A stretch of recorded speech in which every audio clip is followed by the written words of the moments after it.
Assalamualaikum warahmatullahi wabarakatuh. Baiklah, saya Miselia Mutiara Hilda. Kali ini akan mempresentasikan topik pembahasan mengenai detektor kromatografi. Baiklah, di sini ada skema dari instrumen kromatografi yang terdiri dari carrier gas, flow controller, sample injector, kolom, detektor, serta waste. Di mana di sini saya akan menjelaskan lebih rinci mengenai detektornya. Baiklah, selanjutnya, detektor merupakan gawai yang memasok sinyal keluaran sebagai tanggapan terhadap cuplikan, di mana alat ini akan disambungkan dengan keluaran kolom untuk memantau efluen kolom dalam waktu yang sebenarnya. Nah, fungsinya itu pada detektor ini adalah untuk mendeteksi dan mengukur sejumlah kecil komponen yang terpisahkan pada aliran gas yang meninggalkan kolom.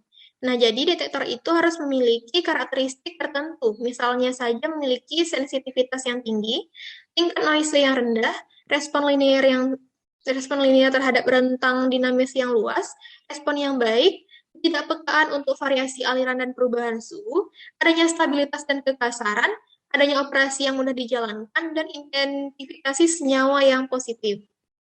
Berikut merupakan macam-macam dari detektor kromatografi gas, yang mana memiliki selektivitas yang berbeda-beda dari setiap macamnya ini.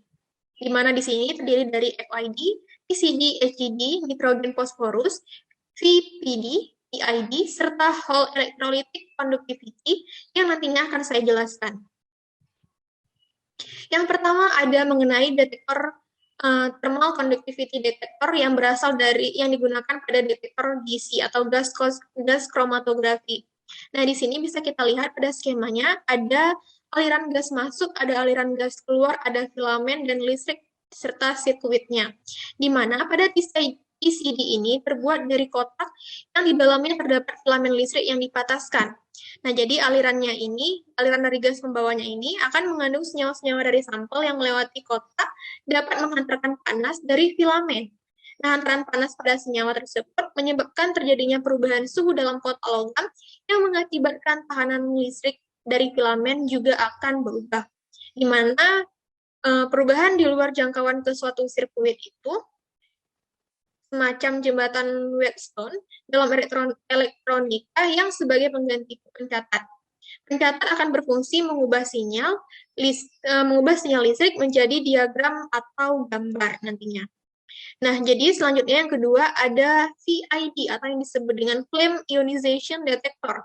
Di sini bisa kita lihat gambar dari detektor FID ini, di mana aliran sampel dan gas pembawa akan bercampur dengan hidrogen dan udara, serta nanti akan terjadi nyala pembakaran, di mana senyawa-senyawa organik yang terbakar itu akan menghasilkan ion-ion dan elektron-elektron yang dapat menghantarkan arus listrik melalui nyala tersebut. Nah, jadi koneksi listrik yang tinggi akan dilewatkan pada sisi pembakar dan sebuah elektroda yang ditempatkan di atas nyala, di mana arus yang dihasilkan itu akan dari pembakaran, semua senyawa organik akan diukur. Nah, FID ini merupakan detektor yang umum dipakai untuk analisis senyawa organik dengan beberapa alasan yang utama, seperti sensitivitas yang tinggi, jangkauan respon linear yang besar, dan kebisingan yang rendah.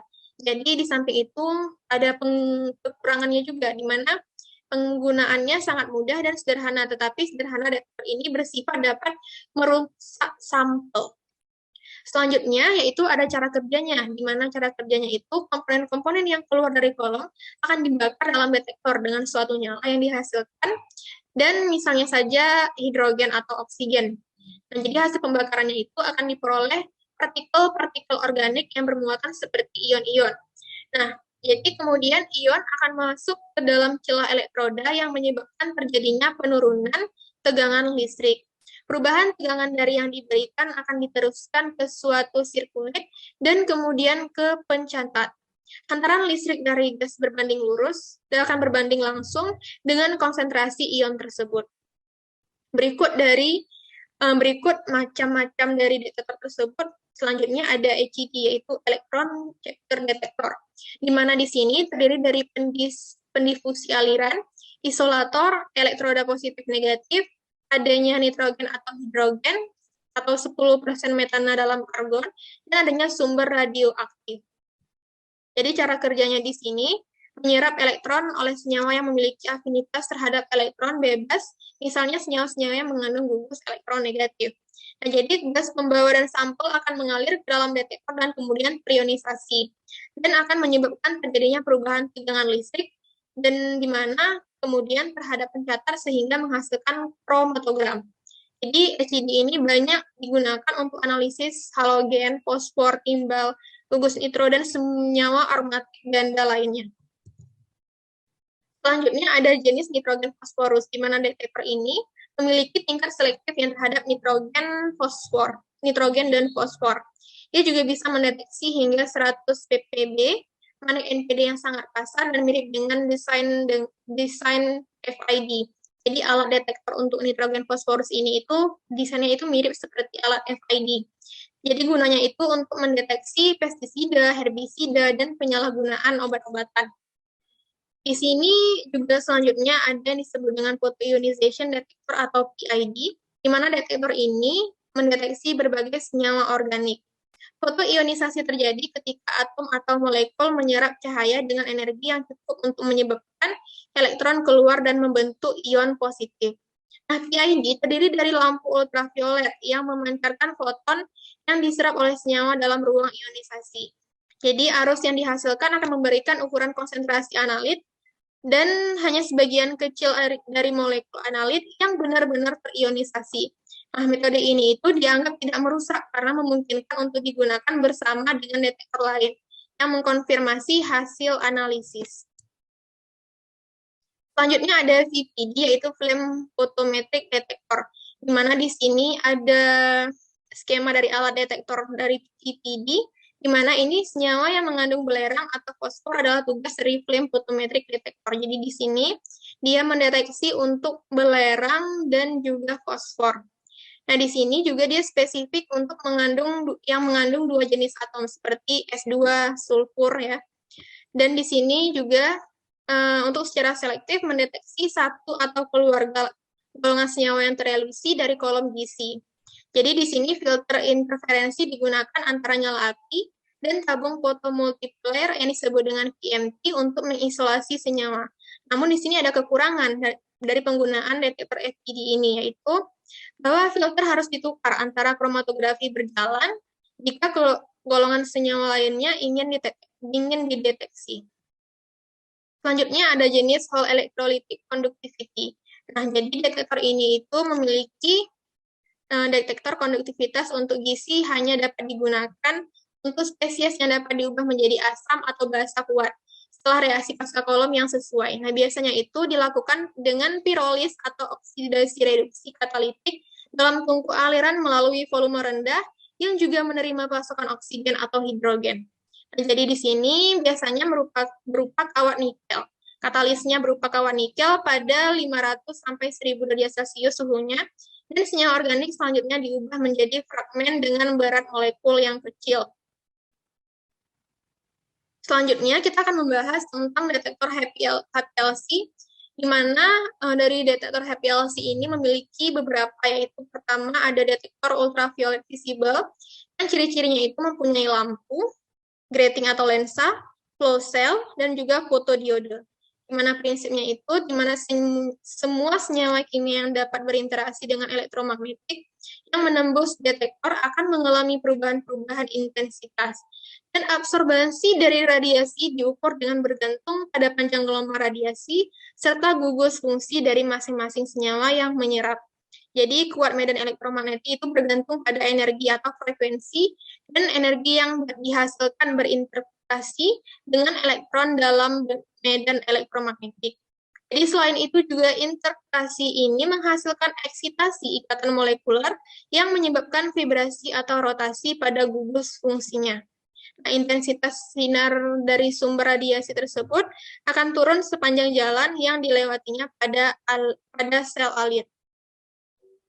Selanjutnya adanya detektor indeks bias. Nah, di sini memiliki ciri-ciri, yaitu detektornya itu universal, solvent harus menjaga kemampuan seluruh pemisahan, sangat sensitif terhadap temperatur, dan kadang-kadang juga sulit untuk menstabilkan baseline.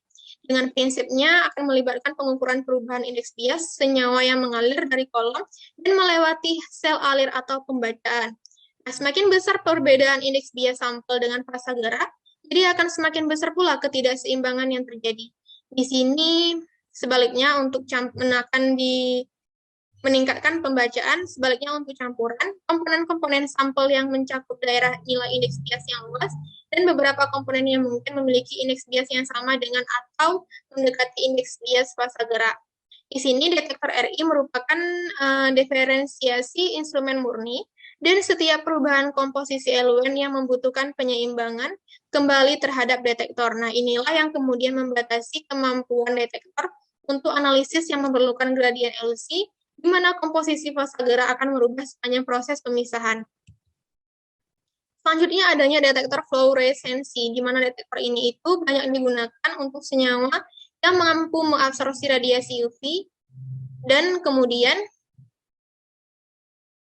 akan mengeluarkan suatu radiasi emisi pada panjang gelombang yang lebih jauh. Nah, ini itu juga disebut dengan peristiwa fluoresensi. Senyawa-senyawa yang sifat pendar fluor itu secara alamiah akan mempunyai struktur siklis yang terkonjugasi. Misalnya hidrokarbon aromatis polisiklis.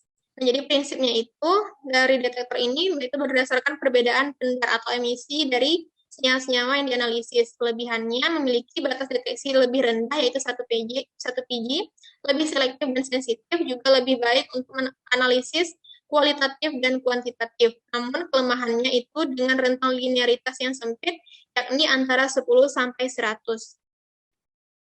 Selanjutnya adanya detektor elektrokimia. Nah, detektor ini itu termasuk salah satu yang populer setelah FD. Nah, caranya itu bergantung pada pengukuran arus yang dihasilkan dari reaksi oksidasi reduksi untuk analit yang sesuai dengan elektroda tertentu. Tingkat arus yang dihasilkan itu sebanding dengan analisis konsentrasi. Dan detektor ini itu digunakan untuk analisis kuantitatif. Di sini kita lihat ada elektroda kerja, elektroda referens, dan elektroda counter pada detektor elektrokimia ini. Selanjutnya ada detektor spektrometri massal yang memiliki fraksi kecil cairan dari kolom yang dimasukkan ke dalam spektrometri pada massa dengan kecepatan aliran 10-50 ml per menit. Nah, jadi di sini analat akan diionisasikan, dipisahkan, dibaca oleh detektor, dan menghasilkan spektrum massa. Bisa kita lihat dari detektor-detektor yang di atas yang sudah saya jelaskan tadi, bahwa di sini ada perbedaan dari respon, sensitivitas, kisaran linear, sensitif aliran, serta sensitif temperatur dari masing-masing jenis detektor dari RI, UV-Vis, fluor, dan MS. Berikut saya akan menjelaskan dari detektor SFC, yaitu kromatografi fluida superkritis, yaitu menggunakan detektor-detektor UV, MSD, FID, dan NPD. Jadi keempat detektor ini itu digunakan dalam kromatografi SFP, di mana dalam kromatografi ini pada fase normal yang digunakan untuk analisis dan pemurniannya itu low to berat, molekul sedang, molekul labil, dan molekul labil termal. Nah, ini itu digunakan untuk pemisahan senyawa yang kiral. Prinsipnya itu mirip dengan cairan kinerja tinggi kromatografi, yaitu HPLC. Namun di sini dia bedanya itu karena menggunakan karbon dioksida sebagai fasa gerak. Oleh karena itu, seluruh jalur aliran kromatografi harus bertekanan.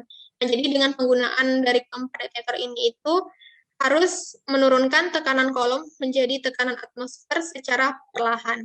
Dengan fungsinya itu untuk memisahkan berbagai campuran kompleks. Dan dari masing-masing detektor ini juga sudah saya jelaskan pada slide sebelumnya tadi. Mungkin hanya sekian presentasi dari saya. Mohon maaf apabila banyak kekurangan. Assalamualaikum warahmatullahi wabarakatuh.